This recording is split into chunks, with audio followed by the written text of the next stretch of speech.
اللهم صل على سيدنا محمد يا رب صل وسلم دائما ابدا على حبيبك. آپ سے کہ اللہ کی قسم مذہب میں اللہ نے اتنا سکون رکھا ہے. ہم تو کبھی آپس میں بیٹھ کے بات چیت کرتے ہیں, ہم کہتے ہیں یار ہم جیسے نالائقوں کو اللہ نے, اتنے نالائق لوگ ہیں ہم, پھر بھی ہمیں سکون کی زندگی دے دی. یہ تو صرف اسلام کی برکت ہے. اگر ہماری زندگی میں یہ تو ٹوٹا پھوٹا مصنوعی سا اسلام, ہم اس کو حقیقی اسلام بھی نہیں کہہ سکتے, ہم کتنے پانی میں تو ہمیں پتہ ہے, یہ نہ ہوتا ہم تو حیران ہوتے ہیں لوگوں کو دیکھ کے, یار یہ گھروں میں کیسے زندگی گزار رہے ہیں. تو وحشیانہ زندگی ہے, درندگی والی زندگی ہے, حیوانوں والی زندگی ہے. جب آخرت ہی نہیں ہے سامنے آپ کے, آپ کو مرنے کے بعد حیات کا یقین ہی نہیں ہے, جنت جہنم کا یقین نہیں ہے, اللہ سے ہونے کا غیر اللہ سے نہ ہونے کا یقین ہی نہیں ہے, تو آپ کی زندگی تو تباہ برباد ہو گئی. میں وہ تبلیغی جماعت والوں کی مثال لازمی دیتا ہوں. دیکھو اللہ سے ہونے کا یقین کی انہوں نے بڑی خاندانی مثال دی. پچھلے ہفتے ایک تبلیغی جماعت کے ایک سعودی عرب کے عالم آئے ہوئے تھے, مکہ کے عالم تھے.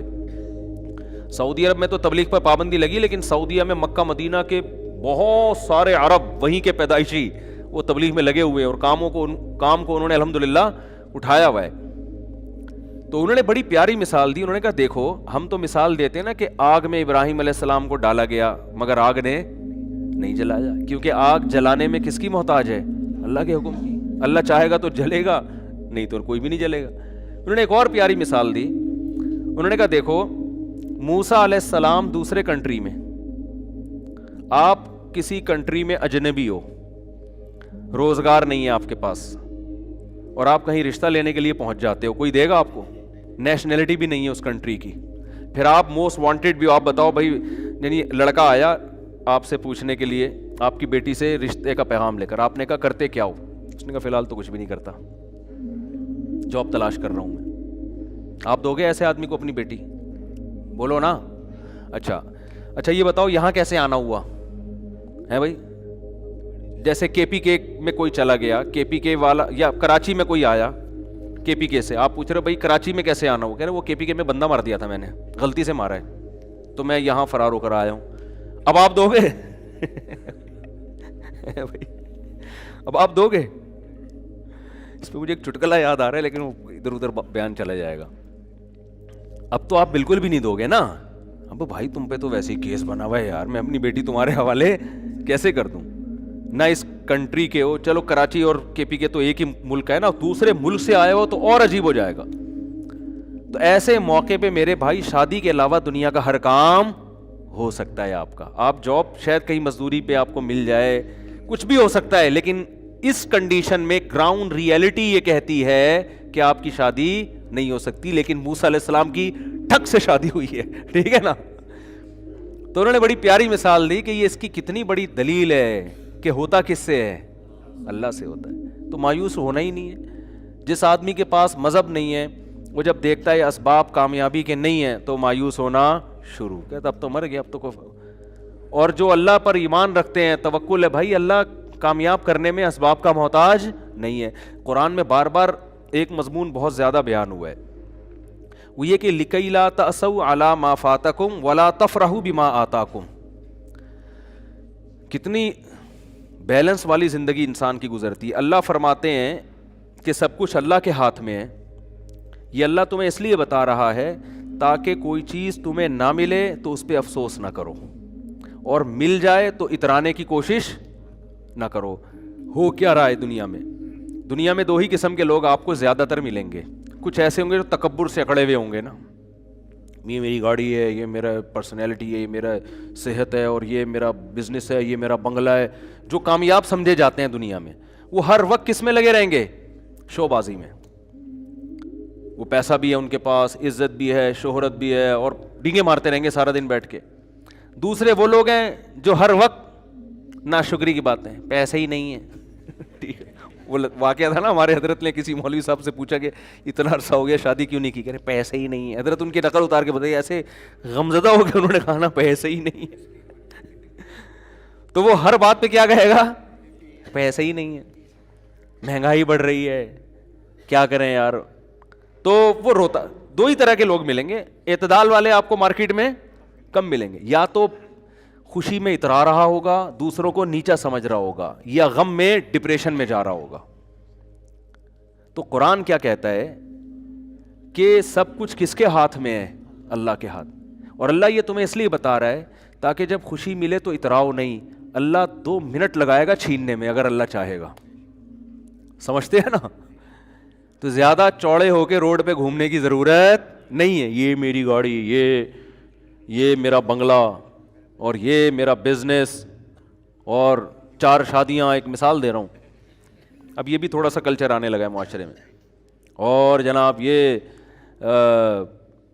یہ میرا بزنس دیکھو, یہ میری بلڈنگ ہے, اور یہ وغیرہ جو لوگ کر رہے ہوتے ہیں. میری صحت دیکھو, ڈولے دکھا رہے ہوتے ہیں نا ایسے کر کے. ایسا نہ ہو کسی باڈی بلڈر کو ڈولے دکھا رہا ہو اس کو میرا بیان سنا دیں, وہ ویسے بھی دکھا رہا ہوگا کہ مقابلے بھی ہوتے ہیں ان کے. میں شو مارنے کے لیے, دوسرے کو نیچا دکھانے کے لیے جو ڈولے دکھا رہا ہوں نا, وہ غلط ہے. سمجھ رہے ہیں کہ نہیں سمجھ رہے؟ تو اللہ نے بتایا کہ یہ تمام طاقتیں کس کے ہاتھ میں ہیں؟ اللہ کے ہاتھ میں. کیا مطلب؟ جتنی پاور ہے نا اس وقت, جتنے وسائل ہیں, اللہ چاہے گا 2 منٹ میں چھین لے گا. تو جس آدمی کے دماغ میں یہ استحضار ہو کہ میں اسباب سے متاثر نہیں ہوں گا, اللہ مسبب الاسباب ہے, وہ جب چاہتا ہے انسان سے ساری نعمتیں چھین لیتا ہے.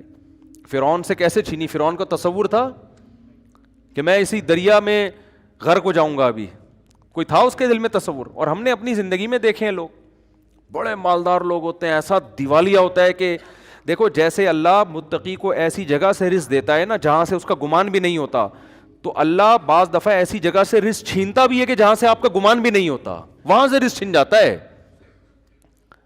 آپ سمجھتے ہو کہ یہ گارڈ ہی انسان کو قتل کر دیتے ہیں, حالانکہ وہ کس کے لیے رکھے ہوتے ہیں؟ حفاظت کے لیے. وہاں سے اللہ نے نقصان پہنچایا جہاں سے آپ کو نقصان کا گمان تھا ہی نہیں. وہاں سے کہتے ہیں نا آستین کا سانپ بن کے آ جاتے ہیں لوگ. تو رزق اللہ ایسی جگہ سے چھین لیتے ہیں, ایسے طریقے سے چھین لیتے ہیں جہاں سے انسان کا گمان بھی نہیں ہوتا, ایسے چھینتا ہے رزق. تو نہ انسان پر اترانا اچھا لگتا ہے, ہر وقت ڈرتا رہے اللہ سے بھائی. اور نسبت کس کی طرف کرے؟ اللہ کی طرف. بھائی اللہ نے دیا, یہ اللہ کی نعمت ہے. یہ زبان سے الفاظ کہنے چاہیے. شریعت میں زبان کی بہت ویلیو ہے.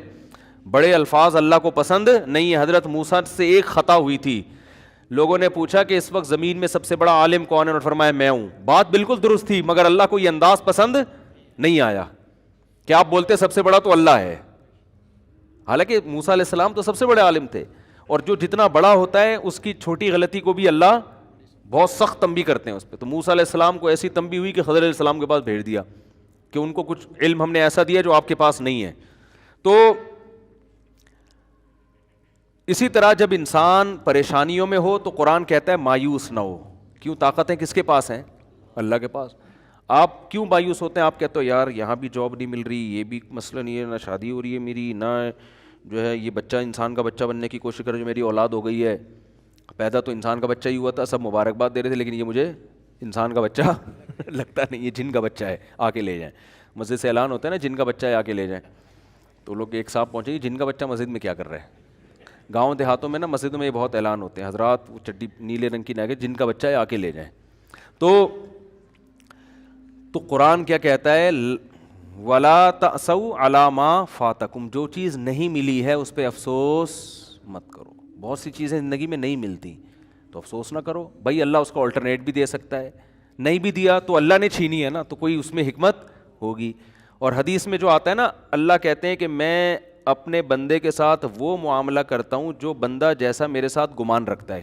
تو اس کا یہی مطلب ہے. لوگ کیا سمجھتے ہیں کہ یار ہم تو اللہ سے بہت گمان رکھتے ہیں کہ اتنی دولت اللہ ہم کو دے گا, لیکن اللہ تو دے ہی نہیں رہا. ہم تو 6 سال سے اللہ سے امیدیں لگا کے رکھے ہوئے پیسہ ملے گا ہمیں. تو حدیث میں تو آتا ہے جیسا گمان رکھو گے ویسا ہوگا. پیسے تو پان گٹکے کے نہیں نکلتے یار, ہم تو گمان رکھ کے تھک گئے. ہر حدیث کا ایک خاص مفہوم ہوتا ہے. مطلب حدیث کا یہ ہے کہ آپ کے ساتھ اگر ایسا لگ رہا ہے کہ غلط ہو رہا ہے, آپ کاموں میں ناکام ہو رہے ہیں, آپ اللہ سے اچھی امید رکھو کہ انشاءاللہ اسی میں خیر ہوگی, تو واقعی اس میں پھر خیر ہوگی. جیسے یوسف علیہ السلام کتنے غموں میں تھے نا, لیکن اللہ سے امیدیں لگا کے بیٹھے ہوئے تھے اس میں میری خیر ہے. یعقوب علیہ السلام کے دونوں بیٹے بچھڑ گئے لیکن کہہ رہے ہیں اعلم من اللہ ما لا تعلمون, میں اللہ کے بارے میں وہ کچھ جانتا ہوں جو تم نہیں جانتے, اس میں میری خیر ہوگی. ہوئی خیر کی نہیں ہوئی؟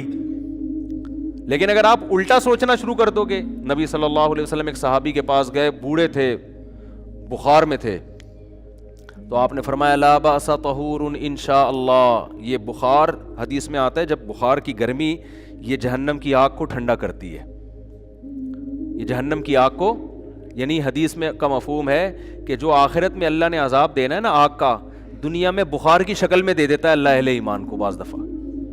تو کتنی بڑی نعمت ہے بخار کا ہونا, گناہ دھلتے ہیں. تو وہ انہوں نے کہا کہ نہیں یہ میرے گناہ معاف کرنے کے لیے نہیں, یہ ایک بوڑھے پہ مسلط ہو کے اس کو ستانے کے لیے آیا ہوا ہے. تو آپ نے فرمایا اب ایسا ہی ہوگا, اب یہ بخار گناہوں کی معافی کا ذریعہ نہیں بنے گا. تو یہ مطلب ہے کہ جیسا اللہ کے بارے میں آپ گمان رکھیں گے اللہ کا معاملہ آپ کے ساتھ ویسے. اس لیے غموں میں میرے بھائی زبان سے ناشکری کے الفاظ نہ نکالو. دیکھو غم میں ہائے ہوئے کرنا جائز ہے, یہ انسان کی نیچر ہے, رونا بھی جائز ہے. غم میں مسکرانا بڑا مشکل کام ہوتا ہے, یہ نیچر کے خلاف ہے. ایک دفعہ کیا ہوا, ایک صاحب کے ایک خاتون تھی, ان کے شوہر شہید ہو گئے کہیں ٹارگٹ کلنگ میں یا کسی بھی حادثے میں, ابھی مجھے پورا واقعہ یاد نہیں ہے, یا کوئی آرمی میں تھے بارڈر پہ شہید ہو گئے, واللہ عالم, بہت پرانا واقعہ ہے. مجھے واقعے کی روح یاد رہ جاتی ہے نا, پورا وہ ایک ایک چیز تفصیل سے یاد نہیں ہوتی. اب کیا ہے کہ ان کے گھر میں جب خبر لے کر آئے ہیں کہ تمہارے شوہر شہید ہو گئے, تو خبر لانے والا اتنا بیوقوف آدمی, اس نے کہا آپ کے لیے خوشخبری ہے کہ آپ شہید کی بیوہ بن گئی ہیں. اب اس بیچاری کو مجبور کیا مٹھائی کھاؤ اور مٹھائی کھلاؤ, محلے میں مٹھائیاں بٹوائی جا رہی ہیں. لوگ بھی کہہ رہے ہیں یار ماشاءاللہ دیکھو کیسا حوصلہ ان لوگوں کا کہ شہید پہ خوشی منا رہے ہیں. بھائی ٹھیک ہے اللہ نے بہت بڑا مقام دے دیا, لیکن چاہے شوہر جنت میں ہی گیا ہو, عورت سے شوہر جدا تو ہو گیا نا. اب وہ بیچاری جو اس کے ریلیٹیو ہے نا, انہوں نے مجھے بتایا کہ وہ رو بھی رہی ہے اور اس کو کہہ رہے ہیں رونا نہیں ہے, رونا نہیں ہے, گناہ ملے گا, گناہ ملے گا. تو یہ کیا ہے, یہ بالکل شریعت کے خلاف تعلیمات ہیں. بھائی اس کو رونے دو, بیچاری کو غم تو ہوا ہے نا, مٹھائی وٹھائی نہیں بنتی ایسے موقع پہ. شہادت بہت بڑا رتبہ ہے, شہید کے لیے ہے نا, وہ مٹھائی کھلائے, ٹھیک ہے نا. تو اس کو تو کھلا نہیں سکتے, قبر میں جا کے لڈو کھلائیں اس کو, اس کے لیے تو ہے. پیچھے رہ جانے والوں کے لیے تو غم ہے نا کہ آپ کا محبوب آپ سے بچھڑ گیا, بھلے جنت میں ہی گیا ہو, آپ سے تو بچھڑ گیا نا. ارے آپ کا جگری دوست امریکہ جا رہا ہو, خوش ہو, آپ پھر بھی رخصت کرتے ہوئے روتے ہو اس کو کہ بیٹا امریکہ جا رہا ہے. مایوں کی تمنا تھی میرا بچہ امریکہ میں جائے, کماؤ پوت بنے, پیسے کما کے بھیجے, لیکن جس دن جا رہا ہوتا ہے اس دن ماں خوش ہو رہی ہوتی ہے, رو رہی ہوتی ہے کہ بھائی مجھ سے تو بہرحال جدا ہو رہا ہے نا. باپ بھی پریشان ہوتا ہے, ماں بھی پریشان ہوتی ہے. تو یہ ایک بیٹیاں جب گھر سے رخصت ہوتی ہیں, اور آسان مثال, ماؤں نے خود شادی کرائی ہوتی ہے, ماؤں نے خود رشتہ طے کیا ہوتا ہے, وظیفے پڑے ہوتے ہیں, لیکن جس دن بچی رخصت ہوتی ہے ماں رو رہی ہوتی ہے, ہنس رہی ہوتی ہے. بولو نا. اب کوئی اس پہ اعتراض کرے, لو اتنی مشکل سے رشتہ ملا, یہ تو رو رہی ہیں, واپس کرو اس رشتے کو, بھائی لے کر آ, چل بھائی دفعہ یہاں سے. کیا خیال ہے, 50-50 یاد آتا ہے ایسے موقع پہ نا. کیمرہ لگا ہوا تھا, روتے ہوئے رخصت کیا نا ماں نے بیٹی کو, ڈرامے بھی ہوتے ہیں نا. تو وہ کیمرہ مین نے بتایا کہ کیمرہ آن کرنا بھول گیا تھا. اس نے کہا کمبخت اتنی مشکل سے کیونکہ یادگار ہوتی ہے نا, ساری زندگی دیکھنا ہے. اگر وہ نہیں روئے گی تو جب شادی کی ویڈیو بعد میں جا کے دیکھیں گے, بولیں گے یار کیسی ماں ہے, روئی نہیں رہی, بچی رخصت ہو رہی ہے گھر سے. تو وہ کیمرہ لگایا ہوا تھا 50-50 میں, روتے ہوئے رخصت کیا جا رہا ہے. تو جیسے ہی وہ اس نے بتایا وہ سوری آنٹی میں کیمرہ آن کرنا بھول گیا تھا. اس نے کمبخت اتنی مصیبت سے روئی تھی, دوبارہ پورا عمل ریورس ہوا ہے نا, واپس دلہن کو واپس لے کر آؤ, کیمرہ تسلی ہوگی آن ہے, اب رو رو کے رخصت. یہ بھی ہوتا ہے, میتوں میں رو رہے ہوتے ہیں لوگ تکلف میں, خیر. لیکن حقیقت میں بھی ماں باپ اس دن, باپ بھی اکثر روتے ہیں, ماں بھی رو رہی ہوتی ہے, بیٹی گھر سے رخصت ہو رہی ہے. حالانکہ باپ نے بڑی دعائیں مانگی ہوتی ہیں اچھا رشتہ مل جائے, ماں نے بڑی دعائیں مانگی ہوتی ہیں, تلاش کی ہوتے ہیں, لیکن پھر بھی رو رہے ہوتے ہیں. تو ان کے رونے کو دیکھ کے کوئی یہ نہیں کہتا چپ. تو یہ اچھا یاد رکھو, ایسے موقع پہ بارات کا کھانا ماں کے ذمے, باپ کے ذمے ڈالنا, یہ بھی نیچر کے خلاف ہے, خوب سمجھ لو. نہیں یہی بات سمجھ میں, یہ جو لڑکی والے کھانا کھلاتے ہیں نا, یہ بھی اللاجیکل ہے. وہ قومیں جن پر انگریز نے حکومت نہیں کی ہے, یا ہندوؤں کے ساتھ وہ قومیں نہیں رہی ہیں, ان میں آپ کو بارات کے کھانے کا تصور نہیں ملے گا. یہ بھی illogical ہے. وجہ اس کی ہے, میں تو ان چیزوں پہ شروع سے غور کرتا ہوں کہ مجھے شروع سے سمجھ میں ہی نہیں آ جائے بارات کا کھانا نا, کہ یار باپ کے گھر سے بیٹی رخصت ہو رہی, وہ کیوں کھلائے بھائی؟ آپ کہہ سکتے ہو خوشی ہو رہی ہے, ٹھیک ہے, خوشی انتہا کے اعتبار سے اس کا فیوچر بن رہا ہے, لیکن وہ دن ماں باپ کے لیے خوشی کا دن نہیں ہوتا, وہ دن ماں باپ کے لیے غم کا دن ہوتا ہے. این اس دن پہ کھانا کھلانا اور کھانا کھلانے کو یعنی ان کو مکلف بنانا کہ اس دن کو سیلیبریٹ کریں, یہ نیچر کے خلاف ہے. میں نے تو یہ بات شروع سے کر رہا تھا. پھر یہ جو ہمارے وزیرستان کے پٹھان لوگ ہیں, مسعودی قوم اور دوسری قومیں, مسعود قوم ہے نا اور دوسری قومیں, میں نے ان میں جا کے ریسرچ کی. میرے شاگرد بھی ہیں بہت سے وزیرستان کے. میں نے کہا یار تمہارے یہاں بارات کا کھانا, میں نے ان کو اپنا فلسفہ نہیں بتایا کہ میری رائے یہ کہ یار یہ نیچر کے خلاف لگتا ہے مجھے یہ کام, میں نے اپنا نہیں بتایا تاکہ ایسا نہ ہو کہ وہ جو آگے بیان دیں اس میں مجھے خوش کرنے کے لیے کوئی غلط بیانی سے کام لیں. تو میرے شاگرد ہیں وزیرستان کے, انہوں نے بتایا کہ مجھے کہا کہ ہمارے ہاں جب بہن بیٹی رخصت ہوتی ہے تو وہ غم کا دن ہوتا ہے, وہ خوشی کا دن. لڑکا تو کھلاتا ہے کٹے ذبح کر کے, ٹھیک ہے نا, بے شک وہ شادی والے دن ہی کھلائے, تو یہ لڑکا دعوتیں کر رہا ہوتا ہے, لڑکی کا باپ دعوت نہیں کرتا. میں نے کہا دیکھو, کیونکہ انگریزوں نے حکومت نہیں کی نا وزیرستان میں, انگریز آیا تھا طبیعت سے پٹ کے گیا تھا. پتہ ہے آپ کو یہ بات؟ آپ کو پتہ ہی کچھ نہیں یار, دنیا میں ہو کیا رہا ہے.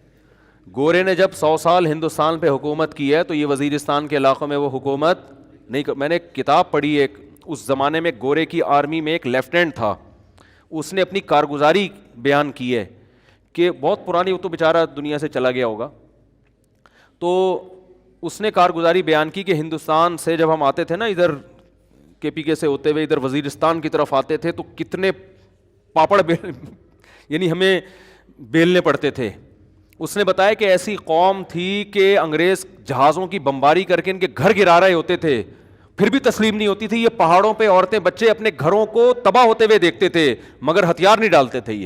یہ اس کے الفاظ ہیں لیفٹیننٹ کے, جو میں نے خود پڑھے ہیں, کہ اتنے بہادر لوگ تھے کہ جہازوں کی بمباری ہو رہی ہے, برٹش طیارے آ رہے ہیں, گھروں کو تباہ کر رہے, کہہ رہے ہیں اپنے گھر کے تباہ ہونے کا تماشا دیکھتے تھے, پہاڑوں پہ عورتیں اور بچوں کو لے جاتے تھے بمباری سے بچنے کے لیے, لیکن یہ ہتھیار ڈال کے تسلیم نہیں ہوتے تھے. تو کیا مسئلہ ہے کہ یہ قوم برٹش کے اور انگریزوں کے ماتحت نہیں رہی, لہذا ان میں ابھی بھی جو کلچر ہے نا وہ اسلام کے زیادہ قریب ہے. آپ کو یہ جہیز کی لعنتیں, بارات وارات کے کھانے, یہ آپ کو ان لوگوں میں ملیں گے جو ہندوؤں کے ساتھ رہیں یا گوروں نے حکومت کر کے کلچر کی ایسی کی تیسی کر دی, ان کی نا کلچر کی واٹ لگا دی, تو آپ کو ان علاقوں میں ابھی بھی نہیں ملے گا. تو وہاں وہ نہیں, نہ جہیز ہے وہاں پہ اور نہ وہاں آپ کو یہ ملے گا کہ بارات کے کھانے ملیں گے. اگر شادی کے موقع پہ کھانا ہو بھی رہا ہوتا ہے تو وہ لڑکا کر رہا ہوتا ہے. ابھی بھی وہاں لڑکے کا خرچہ نکاح پہ زیادہ ہوتا ہے, لڑکی والوں کا نہیں ہوتا. اور ہمارے یہاں کیا ہوتا ہے, لڑکا صرف 25,000 ٹوٹل, بہت بڑا مہر آج کل جو مارکیٹ میں چل رہا ہے. وہ کیا چل رہا ہے, 25,000 مہر. میں تو نکاح پڑھاتا رہتا ہوں نا صبح شام. 25,000 مہر اس کے ہوگا جس کی 25 لاکھ تنخواہ ہوگی. سکہ رائج الوقت بھی لکھا ہوا ہوتا ہے آگے سے, کہیں ایسا نہ ہو روپے سے کوئی اور ملک کی کرنسی مراد لے جائے. سکہ وہ والے 25,000 جو مارکیٹ میں چل رہے ہیں, جس سے 6 درجن انڈے آ سکتے ہیں یا تھوڑا زیادہ کر لیں آپ. اور لڑکی والوں کا بیڑا غرق ہو رہا ہے کہ نہیں, وہ شادی دفتر کی فیس بھی ان کی الگ اور پھر جہیز بھی الگ, اور جو بھی اب تو لڑکیاں جاب کر کر کے بھی میاؤں کو کھلا رہی ہیں. تو خیر, تو یہ بھی جو بارات کا کھانا ہے نا, اس کو بھی حوصلہ شکنی کریں, اس کی کوئی تک نہیں بنتا. باپ اس دن غمزدہ ہوتا ہے, بیٹی گھر سے رخصت ہو کے جا رہی ہوتی ہے. ہاں باپ خوش ہو رہا ہے کہ چلو جان چھوٹ رہی ہے, وہ ایک الگ بات ہے, لیکن وہ بچی کے مستقبل کے لیے رخصت تو کر رہا ہوتا ہے, لیکن ان کے گھر سے ایک ان کے جگر کا ٹکڑا رخصت ہو رہا, وہ خوش نہیں ہوتے اس دن. تو اس لیے وہ ولیمہ میں اگلے دن جا کے کھائیں اسی کے گھر جا کے. یہاں نہ, یہاں کچھ نہیں کرو, یہاں بس نکاح ہوا اپنی امانت ہے بھائی, جیسے وہاں وزیرستان وغیرہ میں ایسا ہی ہوتا ہے, نکاح ہو گیا تمہاری امانت ہے بھائی, لاؤ ماں کو لے کر آؤ, بہن کو لے کر آؤ, رخصت کر کے گھر لے جاؤ. فائرنگ بھی تم ہی کرو گے, پٹاخے بھی تم ہی پھوڑو گے, ٹھیک ہے نا, فائرنگ بھی کرو, پٹاخے بھی پھوڑو, جو بھی کرنا ہے. اگلے دن ولیمہ بھی تمہارے گھر ہوگا, آ رہے ہم لوگ بھی وہیں پہنچ جائیں گے, آپ کے مہمان ہیں, ہم آ جائیں گے کھانے کے لیے. تو یہ بالکل ہی الٹی کہانی چل رہی ہے, کچھ کھوپڑی میں آنے والی نہیں ہے. خیر, تو جو میں عرض کر رہا تھا کہ اللہ نے قرآن میں کیا فرمایا کہ پچھلی امتوں نے نافرمانی کس کی رسول کی، جس کی وجہ سے اللہ نے ان امتوں کو تباہ کر دیا۔ تو میں یہ عرض کر رہا تھا کہ رسول کی نافرمانی کا مطلب کیا ہے؟ اگر آپ مذہب کو نہیں مانتے تو آپ فیصلہ کس سے کرو گے؟ عقل سے۔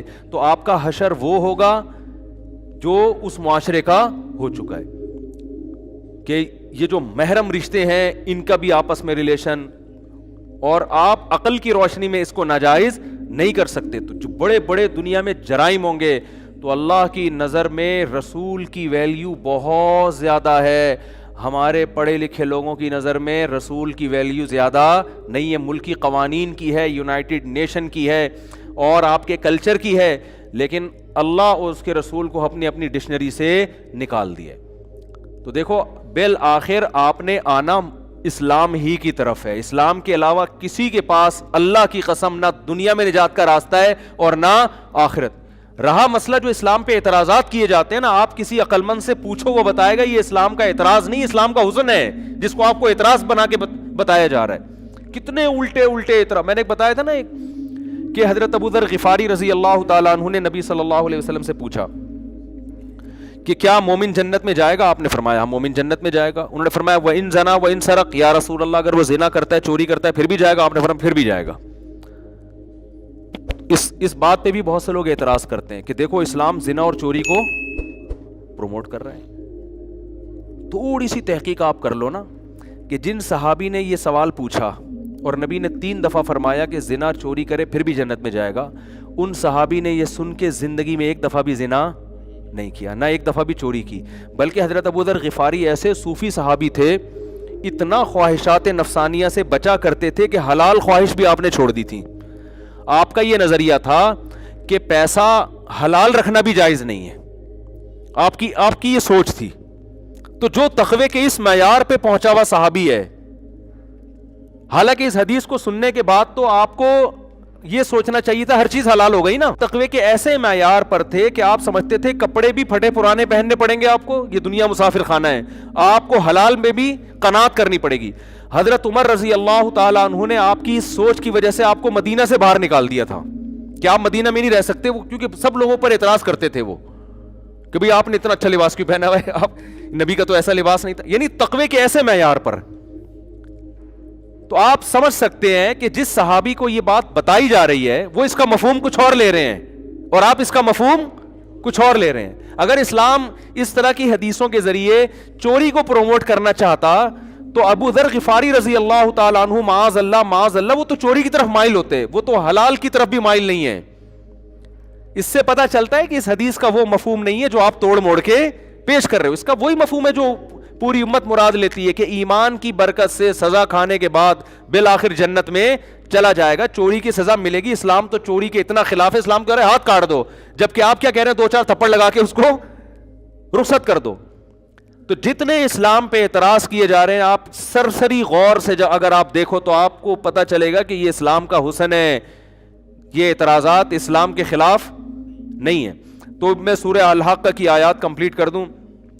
فرمایا فَعَصَوْا رَسُولَ رَبِّهِمْ فَأَخَذَهُمْ أَخْذَةً رَّابِيَةً إِنَّا لَمَّا طَغَى الْمَاءُ حَمَلْنَاكُمْ فِي الْجَارِيَةِ لِنَجْعَلَهَا لَكُمْ تَذْكِرَةً وَتَعِيَهَا أُذُنٌ وَاعِيَةٌ۔ پچھلی امتوں کی اللہ نے تباہی کا ذکر کیا نا، تو نوح علیہ السلام کا واقعہ بھی اللہ نے مختصر بیان کیا۔ فرمایا اس وقت کو بھی یاد کرو جب پانی نے سرکشی کی تھی اور ہم نے تمہیں کشتی میں سوار کر دیا، ہم نے تمہیں کشتی میں سوار کیا، حالانکہ ہمیں سوار نہیں کیا تھا، اللہ خطاب تو ہم سے کر رہے ہیں نا۔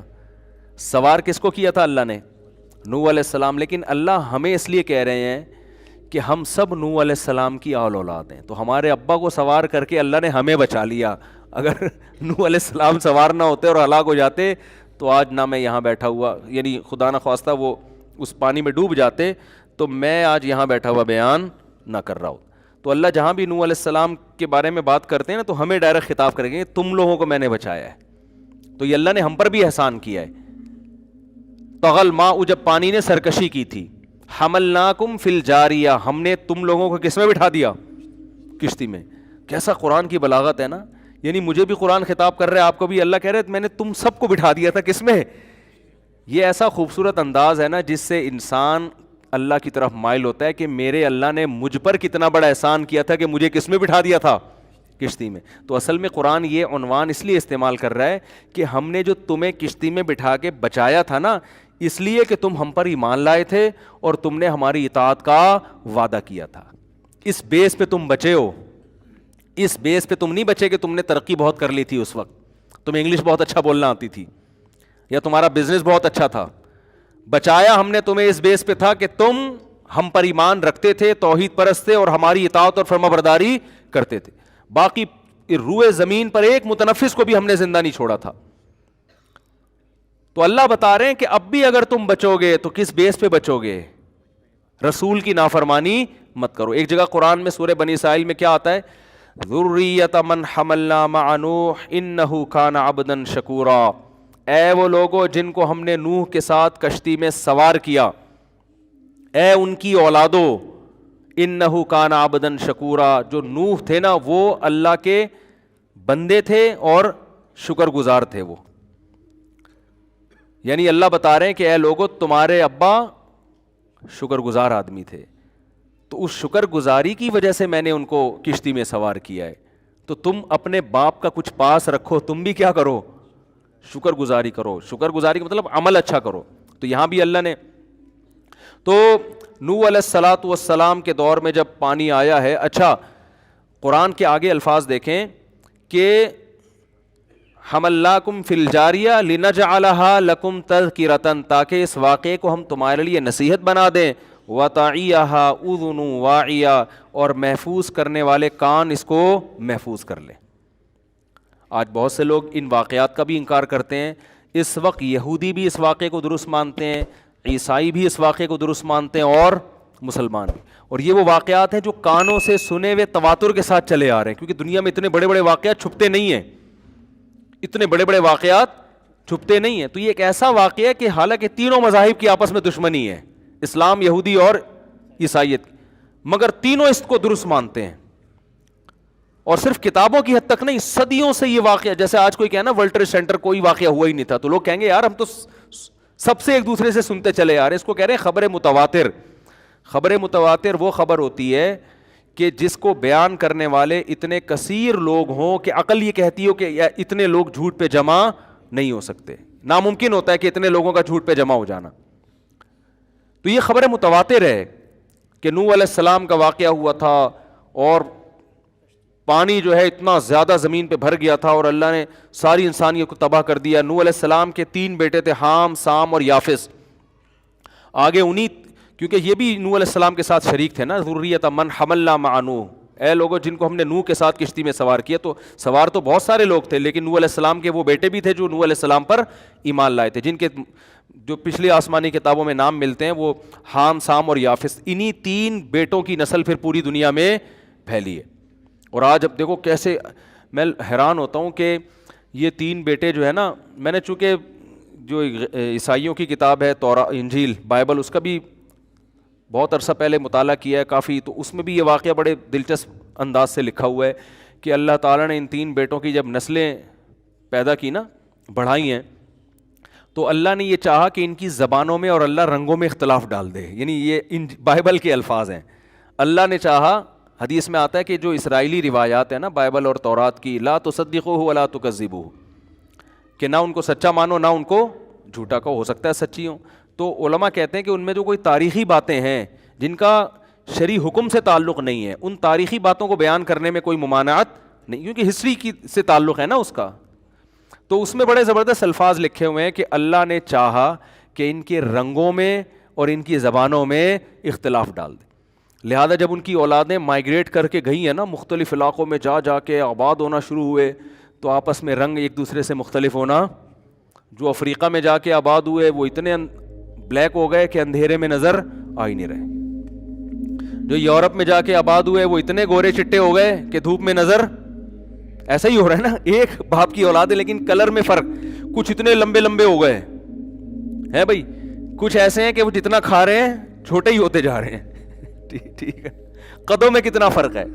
ہمارے حضرت مفتی رشید احمد صاحب رحمہ اللہ تعالیٰ فرمایا کرتے تھے کہ بہت جو چھوٹے قد کے لوگ ہوتے ہیں نا، وہ فرماتے تھے مجھے ایسا لگتا ہے ملائکہ ہے نا، قرآن میں ملائکہ کا لفظ تو 2 ڈنڈیوں کے بیچ میں حمزہ نہیں ہوتا چھوٹا سا، تو کہتے ہیں جب یہ کرسی پہ بیٹھے ہوئے ہوتے ہیں تو ایسا لگتا ہے کہ 2 ملائکہ کا لفظ ہے، اس کے بیچ میں حمزہ،